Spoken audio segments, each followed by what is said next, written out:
Satisfação para mim estar aqui, ver alguns colegas meus do INPE, mas aqui também eu estou sendo uma representante do painel intergovernamental sobre mudança do clima, o IPCC, que na verdade é uma instituição internacional, a mais importante, vamos assim dizer, órgão de governos, né? Somos 195 governos, na tratativa de um tema extremamente relevante, que é a questão da mudança do clima.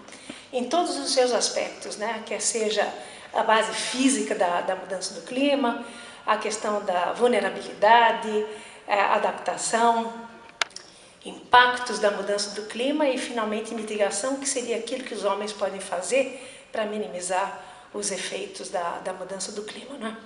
Então, o pessoal poderia me perguntar, né? Mas, Thelma, o foco aqui é cidades, sustentabilidade, e você vem aqui e fala de mudança do clima. Mas, na verdade, os cientistas, eles já dizem que a mudança do clima é um desafio para a questão do desenvolvimento sustentável e, por consequência, a sustentabilidade dos sistemas natural e humano, né? Então, esse tema ele está totalmente interligado. Então, eu vou passar, como, na verdade, a ideia que eu tinha da presença nesse evento era bastante heterogênea, né?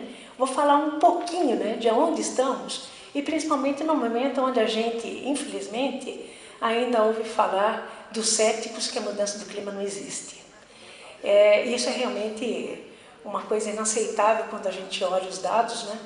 O IPCC, esse painel que eu estava falando para vocês, ele não faz pesquisa, mas ele faz um levantamento de toda a literatura científica do mundo inteiro, né?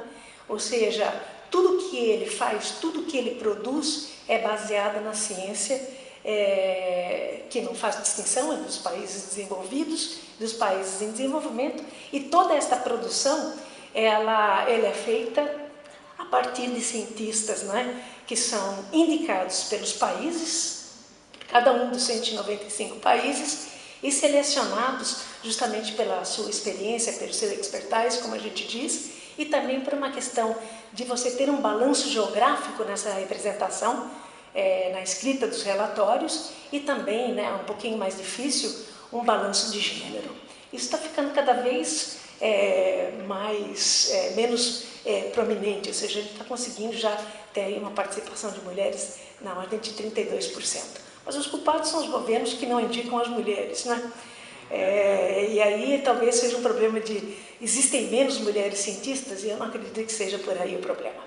Mas enfim, então o que eu escolhi como tema seria o papel das cidades na sustentabilidade. O que a mudança do clima tem a ver com isso, né? Então, como é que a gente sabe que o clima está mudando? Então, se você olhar, aqui que, na verdade, a gente vê que essa representação aqui, esse diagrama, que, na verdade, está mostrando as anomalias de temperatura, né? Normalmente, a gente fala de anomalias de temperatura de um período com relação a outro. Então, a gente sempre faz uma referência ao período pré-industrial, né? O que é pré-industrial? Para a gente, a partir do que a gente tem dados, né, para sustentar de observações, a gente considera o período de 1850 a 1900. Então, se eu tirar a média, né, da temperatura de superfície global, superfície, quando eu digo, ela considera os oceanos também, terrestre e oceânica. Então, se a gente tirar a média de todo mundo, né, global, da temperatura nesse período e comparar ela, então, com a média, né, de um período aqui que a gente falou que foi de 1961 a 1990, então a gente começa a ver que essas anomalias são justamente essas diferenças entre as médias. E você nota que, principalmente nos últimos 50 anos, essas anomalias estão bastante mais pronunciadas.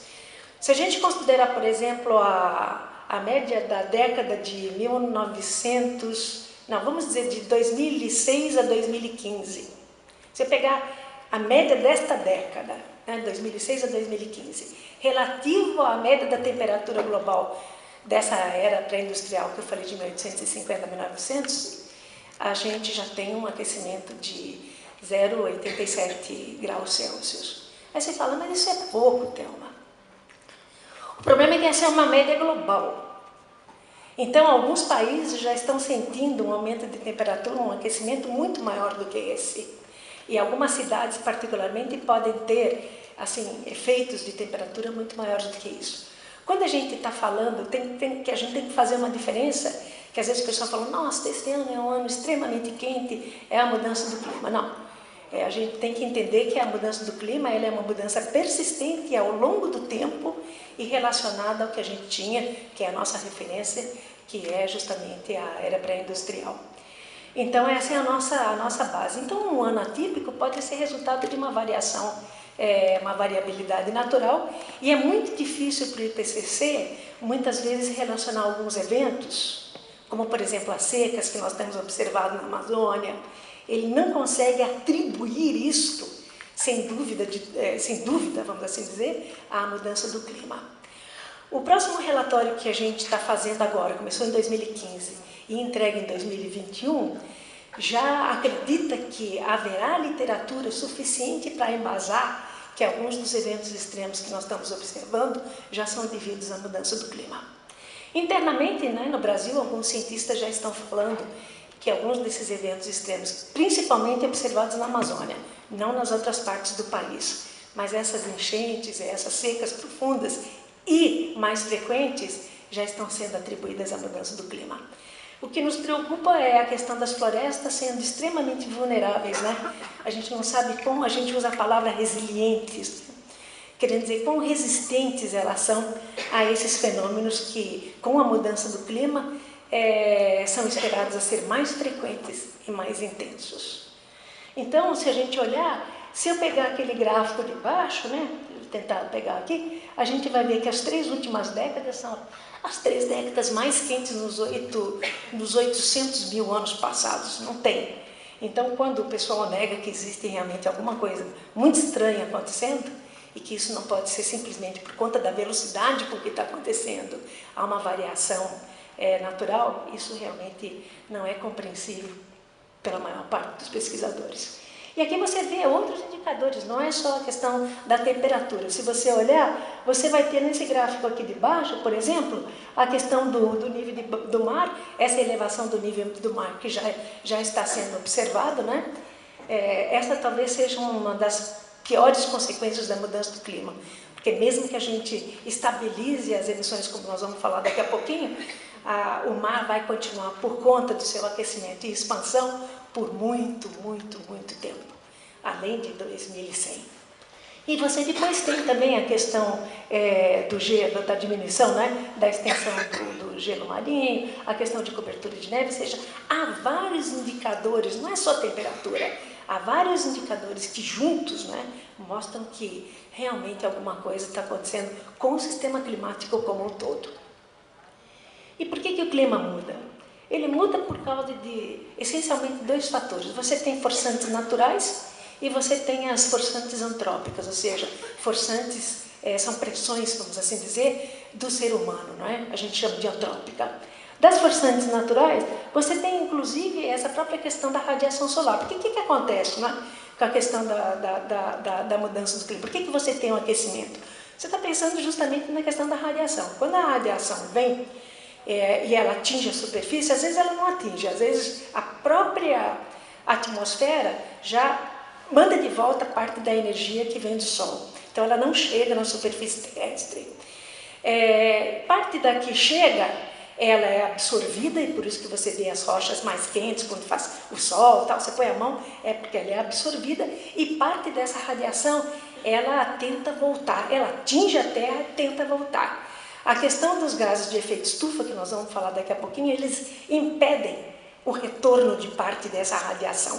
E aí eles ficam no que a gente chama com esse efeito estufa, não conseguem sair.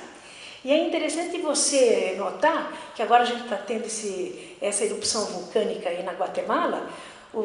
Você vai ver que essa erupção que faz parte também da questão das forçantes naturais.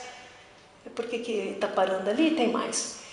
Você tem a injeção de aerossóis vulcânicos na atmosfera, ele traz um resfriamento, né? Na verdade, por uns 2 anos, você vai ter um resfriamento mais local, por conta de que você tem nessa erupção a liberação de partículas, né, que ficam na atmosfera, e quando a radiação vem, é aquilo que eu falei.